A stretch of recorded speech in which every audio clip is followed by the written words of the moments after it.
Maniniwala ba kayong yumaman siya dahil sa pagkakaroon niya ng kanser?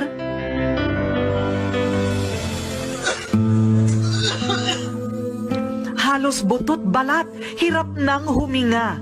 Hinang-hina at naghihingalo. At dahil walang perang pampaospital, nawalan na ng pag-asa. At naghihintay na lang siya ng kanyang kamatayan. Ang noon ay 46 years old na si Carey Herrera. Pero pagkatapos ng 27 taon, si Carey, heto na ngayon.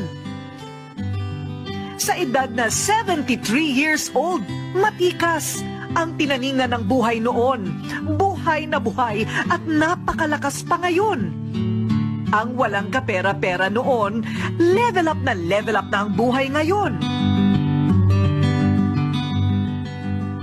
Pagsasaka ang kinamulatang buhay ni Carey. Grade 3 lang ang natapos, kaya kahit ayaw niya raw maging magsasaka, pikit mata na lang niyang tinanggap. Maliwag ko, alis to! Namasukan din siya bilang konduktor ng bus. Nagmaneho rin siya ng jeep sa Bulacan. At lalo pa nga raw siyang nagsikap ng siya'y mag-asawa.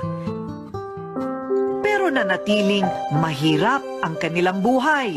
Lalo na nang ma-diagnose siya na may stage 4 lymphoma cancer.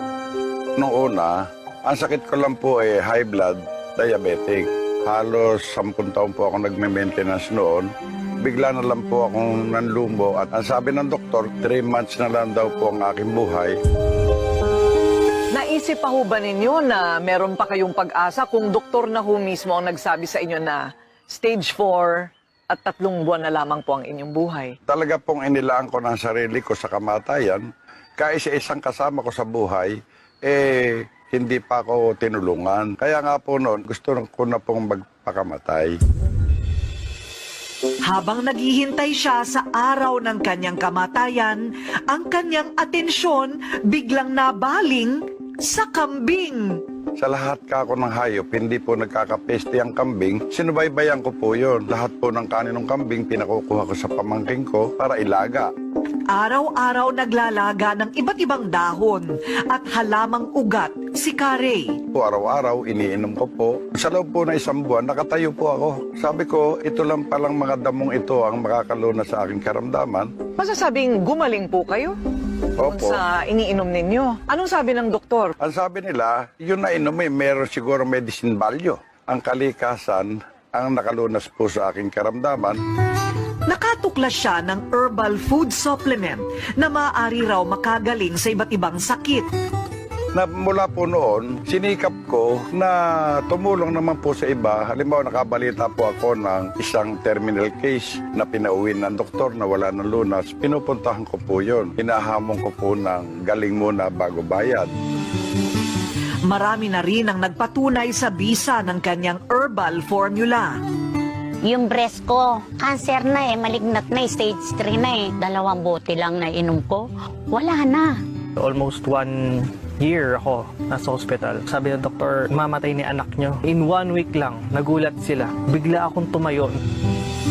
Mula sa mano-manong paggawa, meron na siya ngayong planta. At dahil sa dami daw ng tumatangkilik sa kanyang nadiskubre na herbal food supplement, nag-level up ang kanyang buhay. Bat-bat ng karunungan ni kulang ako. Pero sa karanasan po, matanaw ko lang po yung dahon ng kahoy, alam ko na po kung ano makalulunas. Ang 20 ektaryang lupaing ito ay isa lamang sa maraming mga farm ni Carey. At dito niya itinatanim ang mga halamang gamot na nagbibigay sa kanya ng nakalululang angat sa kabuhayan. Ang dating nakikisaka, may-ari na ngayon ng ekta-ektaryang lupa. Ang dating tsuper, hindi na basta-bastang driver dahil siya na ang may-ari ng mga magagarang sasakyang ito. Ang dating walang bahay na sarili, nalilito kung saan ngayon mamamalagi. Big time na talaga.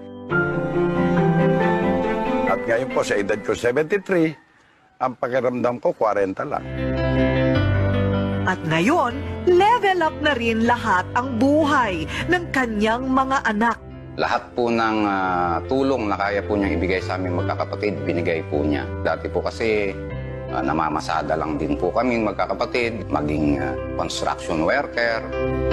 Tunay nang nasa Diyos ang awa, pero nasa tao pa rin ang gawa. At kapag may itinanim, tiyak may aanihin.